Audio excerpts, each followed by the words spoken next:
দর্শক, যেমনটি দেখানোর চেষ্টা করছিলাম, শিক্ষার্থীরা কিন্তু সচিবালয়ের ভিতর থেকে আইনশৃঙ্খলা বাহিনীর সদস্যরা বের করে দেওয়ার পরে কিন্তু তারা বাইরে অবস্থান করেন এবং পরবর্তীতে কিন্তু তারা ইট পাটকেল ছুঁড়তে শুরু করেন। দর্শক, যেমনটি দেখছেন এই মুহূর্তে কিন্তু সচিবালয়ের ভিতরে পুলিশ এবং সেনা সদস্যরা কিন্তু রয়েছেন এবং পরিস্থিতি নিয়ন্ত্রণ করার জন্য কিন্তু এই মুহূর্তে পুলিশ এবং সেনা সদস্যরা কিন্তু সাউন্ড গ্রেনেড এবং টিয়ার সেল নিক্ষেপ করছেন। দর্শক, যেমনটি দেখানোর চেষ্টা করছি,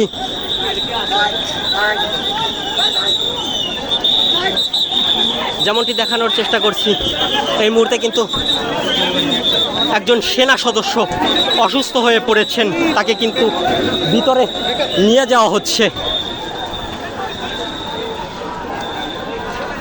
দর্শক, যেমনটি দেখছেন এই মুহূর্তে কিন্তু সাউন্ড গ্রেনেড নিক্ষেপ করা হয়েছে এবং শিক্ষার্থীরা কিন্তু খানিকটা ছত্রভঙ্গ হয়ে গেলেও তারা দূরে অবস্থান করছেন এবং ইট পাটকেল নিক্ষেপ করছেন। দর্শক, যেমনটি দেখছেন শিক্ষার্থীরা কিন্তু সামনের দিকে আবারও এগিয়ে আসছেন, আমরা কিন্তু এমনটি দেখতে পাচ্ছি।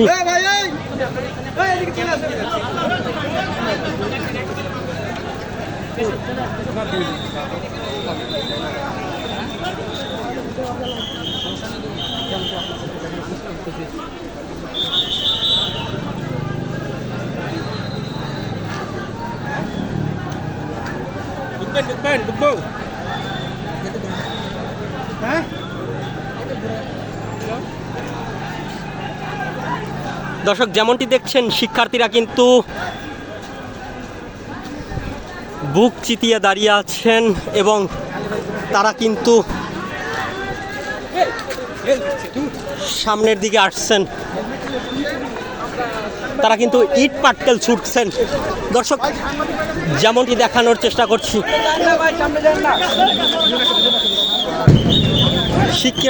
শিক্ষার্থীরা কিন্তু এই মুহূর্তে ইট পাটকেল ছুটছেন, আবারও কিন্তু ইট পাটকেল ছুটছেন।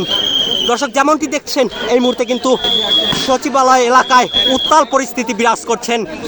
পুলিশ কিন্তু এই মুহূর্তে সাউন্ড গ্রেনেড এবং টিয়ার সেল নিক্ষেপ করছেন পরিস্থিতি নিয়ন্ত্রণ করার জন্য।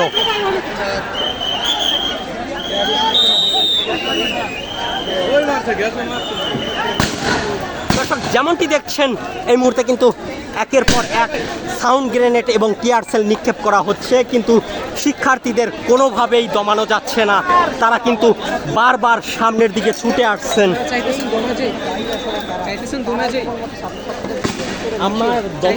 আমি চাই না, আমি চাবো কেন? আমি যেটা দেখতেছি সেটাই বলতে ভাই, এইটা তো আমার দেখার বিষয় না, আপনি রাষ্ট্রের কাছে জিজ্ঞাসা করেন।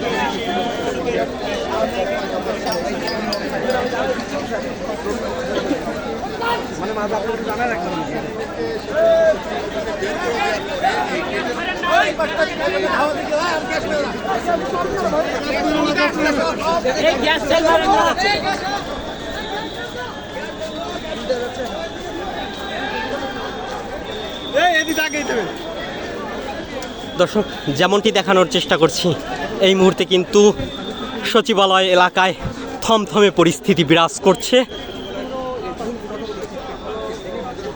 শিক্ষার্থীরা কিন্তু পিছু হটছে, আমরা কিন্তু এমনটি দেখানোর চেষ্টা করছি।